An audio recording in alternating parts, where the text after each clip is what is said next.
You are listening to the Garlic Fries and Baseball Guys podcast. Sam Lubman here with Joe Shasky. We're coming at you every week with all the best Giants content. Make sure you've liked this podcast. Make sure you're subscribed to this podcast. Share it. Review it. Yell, jump on top of a building and scream to everybody that they need to listen to this podcast because we are where it is at for all things Giants talk.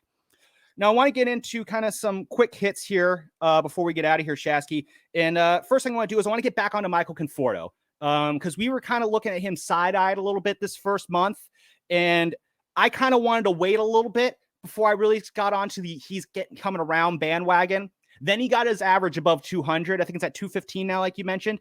I'm starting to come around on Michael Conforto now. His last 7 games, he's hitting 385, 3 home runs, 10 hits. He's not as homer dependent. One thing about Michael Conforto that you could definitely say coming, so far this year, he can hit home runs and he can walk. He's, I think he has like a top 15 walk rate right now. Professional hitter. He is, but now you're seeing more. He's starting to get non-home runs. He's starting to get on base with not walks. And so I'm kind of curious, when you look at Michael Conforto right now, where's kind of your confidence level on him? And just kind of, just where are you at right now with Michael Conforto? Here's where I'm at. I don't care. I don't care how great or how bad he plays. He's a rental. Like, that's how I'm viewing Michael Conforto. I'm just being real. Like, I'm rooting for him. I want him to do well. To me, I want him to be moved at the deadline no matter what. Whether that's to get me a good prospect, whether that's not. Like, I want him to increase his value, obviously, so he plays well. But at the same time, I'm not getting emotionally attached to him at all. No, because I know he's really not in the long-term future. I like him. He's solid. I think he can help a contending team. Like, him on the right team, I think he's a nice 7 hitter for somebody. I do. Oh, absolutely. Right? Yeah. But for this team, like, come on, Sam. Like, look at the contract. I'm not getting my emotions all wound up over him. No, I agree with you. And I think the Giants and even Conforto would agree with this thought here, in that if Michael Conforto is not on the Giants next year, I think that's a win. That's a win for everybody. It's a win for the Giants. It's a win for us. It's a win for him, because it means that he played well enough to go secure the bag elsewhere. Yeah. And that's what the Giants are doing. Hopefully he can continue that trend. Right now, of all of the opt-out guys, he's probably doing the best right now in the most likely to not be on the Giants next year. 2 guys who right now are trending as if they are going to be on the Giants or unemployed next year, Sean Manaea and Ross Stripling. Stripling, I mean, you said it already. He looks done. Manaea, the other night, I think it was Tuesday night, I'm seeing Doval warm up in the bullpen in the 8th inning. And I'm also seeing Sean Manaea warm up in the bullpen in the 8th inning. And I'm like, what's going on here? Why is Manaea in the bullpen? And then almost as if he heard me, Kruko's like, oh, yeah, there's Sean Manaea. He's probably getting ready for a potential Bryce Harper, matchup. I'm thinking, oh, no. That cannot happen. We need to get out of this inning immediately. Right on cue, Tyler Rogers gets a ground ball and then a fly ball to get out of the inning. Thank you, Tyler Rogers, for that. Well, the Rogers brothers are coming around. They are coming around. But when it comes to Stripling and Manaea, Hank Schulman was on this podcast last year, and he talked about the big thing with the Giants is their ability to flip pitchers around. And so I'm kind of curious, with the way that Manaea and Stripling have been this year, is that kind of hurting that reputation, or is this just like eventually you're going to have a couple pitchers that just don't get it? I mean, was Tyler Anderson great for the Giants? So he wasn't bad. He wasn't this bad. No, he wasn't this bad. Yeah. I mean, but he had more left in the tank, right? He was a solid pitcher for them in 2020. I think he had their only complete game in 2020. He did. But I mean, it was like a handful of starts. But you know what I mean? I'm probably jumping the gun there. But like, no, I don't think these are 2 guys that are at the end of their career. I mean, that's really what it is. And I don't knock the Giants. I think they're the last on a lot of people's list in terms of places to go because they're not in contention. So teams that want to acquire a 4th or 5th starter, that guy wants to play somewhere where he can get good run support and can win and gets great defense. That's not what the Giants were viewed as during the offseason. So this is the best that they could do. My bigger thing is I am very curious to see what the rotations are going to look like in terms of projections from the minor leagues. You hear about Kyle Harrison, Sean Jelly. I don't know. You had one draft where all you did was take pitchers. All you did. Where's Bedard? Like, what happened to that guy? Yeah. Well, where's Cole Waits? What's going on there? Yeah. Well, Cole Waits, they brought him up. He kind of struggled. They had to send him back down. I think right now, I mean, you're looking at Harrison and Wynn right now. I think those are kind of, I know, whatever happened to Seth Corey? That's another one. No idea. It seemed like he was in the wings forever. Yeah. All of a sudden, you're not hearing from him anymore. But no, I agree with, I don't think it's a huge worry. The Giants have been very good with pitchers overall. Alex Wood looks great. Alex Cobb looks great. So there's some wins there. DeSclafani looks better.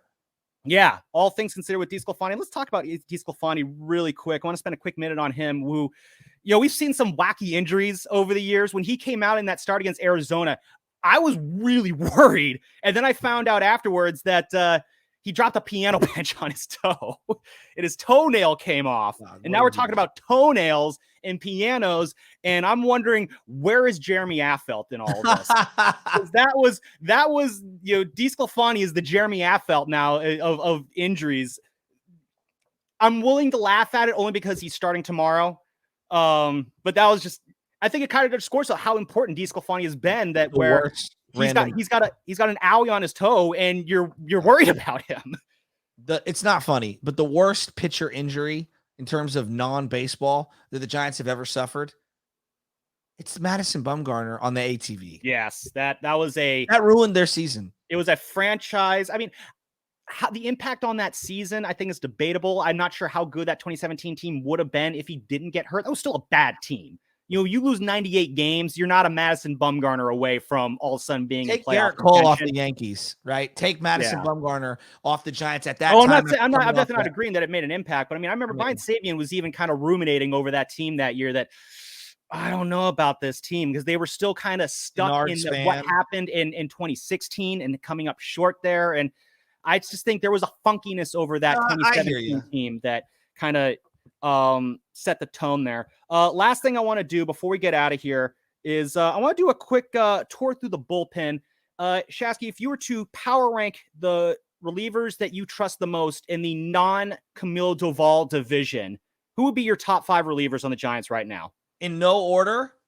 Or from 5 to 1, however you want. I'm going to go no order. Okay. Manaea, the Rogers brothers, David Alexander, Scott Alexander. Yeah. I know a David Alexander. Scott Alexander. I don't think there's a 5th one. Yeah. So, I'll rank him. I'll go for 5. I'll go for number 5 up to number 1 because I don't totally disagree with you. So my number 5 is Jacob Junis. I think he's looking. I forgot about Junis. Yeah, I forgot about Junis. Good call. He's really in that swingman role. Yeah. He's not been sharp though this year. He's been bit by the sliders long ball all a little over the place. It really is all over the place, but I trust that he will still come around. After that is Taylor Rogers. He's probably my number 4. He's scoreless since he threw the glove away, but he's still walking guys at a career high rate right now. And he's another one where you look at kind of his heat chart, the sinker, one of his better pitches is kind of all over the place as well. I would like to see him tighten that up a little bit. John Brebbia is my number 3 trusted reliever. The ERA is looking ugly, but there are some other metrics that suggest that maybe you'll get some positive regression there. I do worry a little bit about his usage. The Giants used him a lot last year. They're using him a lot already this year.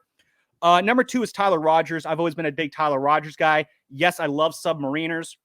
Guy can get ground balls almost whenever you need them. As I mentioned, Tuesday night, I'm freaking out about a potential Manaea Harper matchup, and he comes in and gets a quick ground ball, then gets Trey Turner on a weak fly ball to center, gets out of the inning. That's what I like to see out of Tyler Rogers.